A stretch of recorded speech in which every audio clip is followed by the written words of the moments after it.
You cheated on me with my best friend. I married your sister and moved next door." The words had lived in my head for so long that sometimes I'd catch myself whispering them in the shower, testing how they sounded out loud, wondering if anyone would ever believe a story with such perfect symmetry. Life rarely offers such clean lines of revenge, until it does. The first hint was nothing dramatic. No lipstick on collars or mysterious phone calls at midnight. Just a change in the air between them. Michael and Ava, a new electricity I couldn't name but felt crawling across my skin whenever the three of us were together.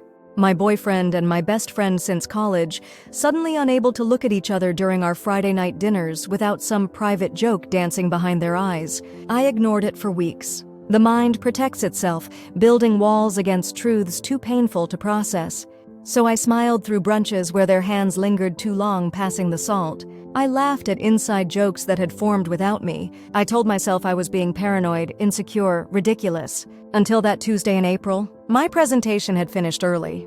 Spring rain tapped against my windshield as I drove home at 2 p.m. instead of 6, thinking I might surprise Michael with takeout from that Thai place he loved. My keys jingled in my hand as I approached our apartment door. Something stopped me, a sound maybe, or instinct. Whatever it was made me pause, made me turn my key with unnatural slowness, made me push the door open with a silence I didn't know I was capable of. Heat floods my cheeks even now, remembering. The sounds from our bedroom, her laughter, Ava's laughter, breathless in a way I'd never heard before, and his voice, murmuring things meant for her ears alone. People talk about seeing red when they're angry, but that's not quite right. For me, everything went crystalline, hyper-clear. Every detail etched itself permanently in my memory.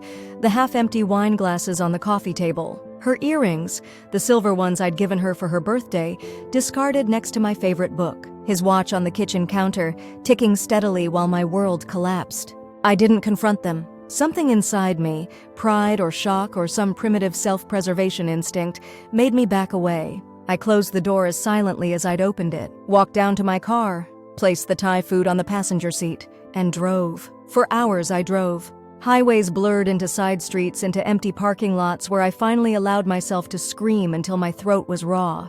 My phone buzzed with his texts, wondering where I was, if I'd be home for dinner. Acting like nothing had changed, like he hadn't just shattered every promise we'd built over 4 years together. That night, sleeping in a hotel room I couldn't afford, I realized something important. Revenge would require patience. Not the hot-blooded confrontation my heart demanded, but something colder, something that would last. I returned the next day with eyes swollen but dry. Told Michael I'd stayed with a colleague after drinking too much at a work event. He believed me because lies come easily to liars. They expect them from everyone else too. Ava called that weekend, voice bright with false cheer, asking if we were still on for brunch. I said yes. I smiled through waffles while memorizing every detail of their betrayal. The way they carefully avoided eye contact, the slight flush on her neck when his name came up, the text notification he turned away to check. For exactly 14 days I lived 2 lives. On the surface, the trusting girlfriend, the loyal friend.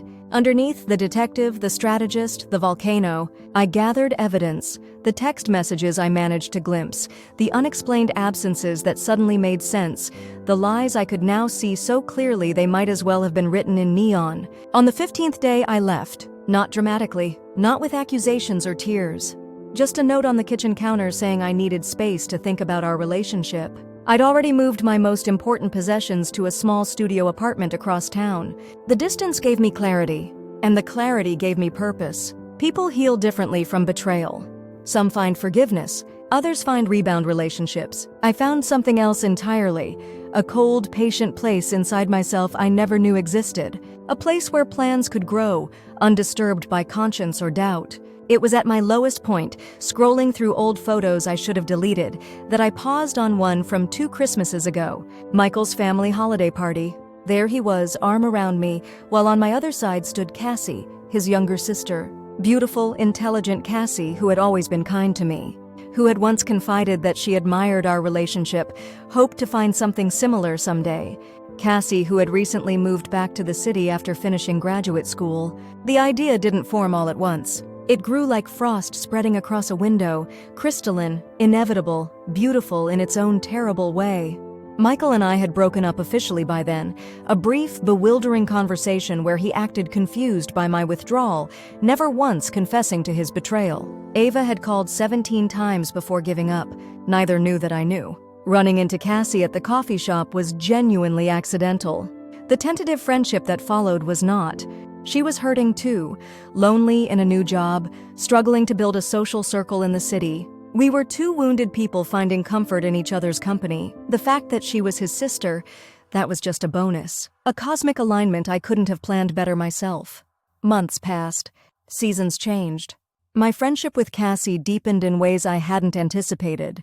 She was nothing like her brother, honest to a fault, fiercely loyal, surprisingly funny. Some nights I'd lie awake, troubled by the genuine affection growing alongside my calculated plan. Was I becoming as bad as them? Using someone innocent as a pawn? But then I'd remember the sounds from my bedroom that day, the casual cruelty of their betrayal, the way they'd continued living their lives, thinking I was too stupid to notice, and my resolve would harden again. When Cassie first mentioned that she thought I might be good for her brother's friend James, I almost laughed out loud. The universe has a sense of humor after all. James, Michael's childhood best friend, recently divorced and, according to Cassie, still nursing a competitive streak with Michael that dated back to elementary school. Our first date was pleasant but unremarkable. Our second revealed a man more complex than I'd initially given him credit for. By the third, I was genuinely enjoying his company, the way his eyes crinkled when he laughed, the careful way he listened when I spoke. This wasn't part of the plan, developing real feelings for him. But perhaps that made the plan even better. Michael found out we were dating from social media. Cassie had posted a picture of the four of us at dinner, her with her new boyfriend, me with James. His text came at midnight. "What the hell are you doing with James?" I didn't respond. Let him wonder. Let him imagine us together, his ex-girlfriend and his childhood rival. It was just the first thread being pulled in the sweater of his comfortable life. As summer turned to fall, my relationship with James became serious enough that meeting his family seemed natural. His parents owned a beautiful home in the suburbs, with a guest house that they were looking to rent out after their previous tenants moved. A guest house that happened to be next door to where Michael had recently moved. The universe wasn't just humorous, it was downright generous. James proposed at Christmas, not because of my machinations, I was as surprised as anyone, but because somewhere along the way, what had started as a step in my revenge had transformed into something genuine. I said yes with tears in my eyes, some for the future I could see with this good man, some for the past that had led me to him. The engagement accelerated my timeline. Cassie and I had grown so close that asking her to be my maid of honor seemed only natural. I watched her face light up when I asked, felt a twist of something, guilt? Regret? Deep in my stomach. But I pushed it aside. The wheels were in motion now. Planning a wedding means countless decisions, countless opportunities. Like choosing a caterer, the same one Ava had just started working for as an event coordinator, or selecting a venue, one that had special meaning to James, a place where he and Michael had spent summers growing up. Each choice a strand in the web I was weaving. Ava's face when she realized who the bride was, that moment alone was almost worth everything I'd been through. Standing in the catering company's office, watching recognition dawn in her eyes, followed by panic, shame, and a desperate attempt at professionalism. I smiled pleasantly and pretended not to remember her at all. Just a bride meeting with her wedding coordinator. Nothing more. She tried to back out of our contract. Her boss wouldn't allow it. Michael's reaction when Cassie told him who she was bringing as her +1 to the family Easter gathering, her new best friend, his ex-girlfriend, that was another moment I treasure. According to Cassie, he'd knocked over an entire glass of wine, staining their mother's favorite tablecloth, had stammered excuses about prior commitments, had called James later that night, fishing for information about our relationship. All the while, James and I were putting down a deposit on his parents' guest house. The perfect starter home, everyone agreed. So close to family. Such a good investment. If my revenge had simply been to marry someone in Michael's circle, to make him watch as I built a happy life adjacent to his, that would have been enough. A decent symmetry to balance the scales. But fate, or my subconscious, had orchestrated something far more elegant. 2 weeks before our wedding, Cassie and I were having wine on her patio. The conversation turned, as it often did, to her brother, to the women he dated, to his pattern of infidelity that I'd previously pretended not to know about. My hand didn't shake at all as I topped up her glass and asked the question I'd been waiting months to ask. Did he ever mention why we broke up? The story spilled out of me then, not dramatically, not with tears or accusations.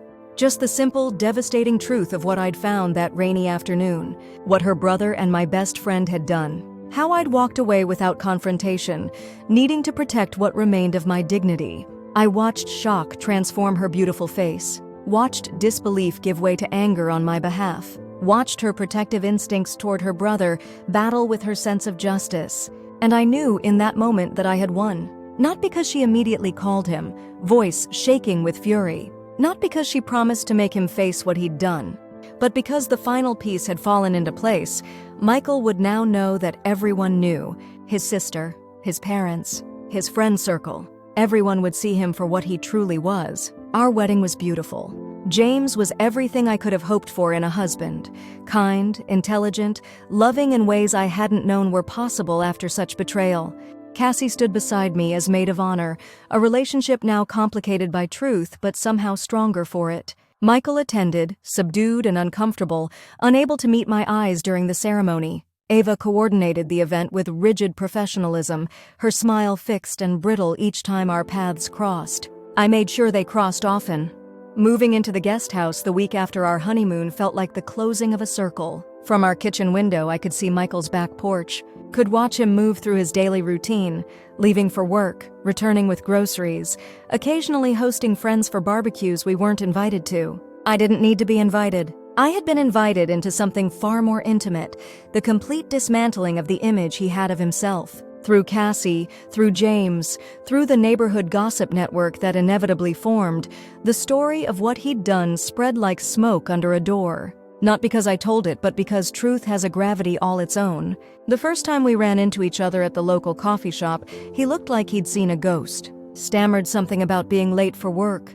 I smiled pleasantly and asked him to say hello to Ava for me. The blood drained from his face so quickly I thought he might faint. You see, that was the masterstroke of it all. I never had to confront him directly. Never had to risk looking bitter or obsessed. The simple fact of my presence, happy, loved, literally next door, was confrontation enough. Every neighborhood barbecue where people whispered as he arrived. Every family gathering where Cassie's coolness toward him was noticeable. Every time James and I hosted friends on our patio, laughter drifting over the fence. Living well, they say, is the best revenge. But living well right next door, married to his friend, best friends with his sister, that's a revenge so complete it borders on art. 6 months after we moved in, Ava and Michael broke up. I heard it from Cassie, who was still civil with her brother but never quite forgave him. Apparently, the weight of everyone knowing, of the constant subtle reminders of what they'd done, had poisoned whatever they thought they had. I felt nothing when I heard the news. No satisfaction, no vindication. Just a calm acknowledgement that justice sometimes designs itself. Last week, Michael put his house up for sale. I watched from our kitchen window as the sign went up, felt James's arms wrap around me from behind. "Good riddance," he murmured into my hair, and I realized he'd known all along. Not the details of my plan, but the satisfaction I'd take in this moment. "To new beginnings," I replied, turning in his arms to kiss him. Because that's the thing about revenge that no one tells you. The best kind doesn't consume you. The best kind sets you free. Free to build something real from the ashes of what was destroyed. Free to discover that what started as a calculation can transform into something genuine. You cheated on me with my best friend. I married your sister and moved next door. But that's not where the story ends. It's where my real life began.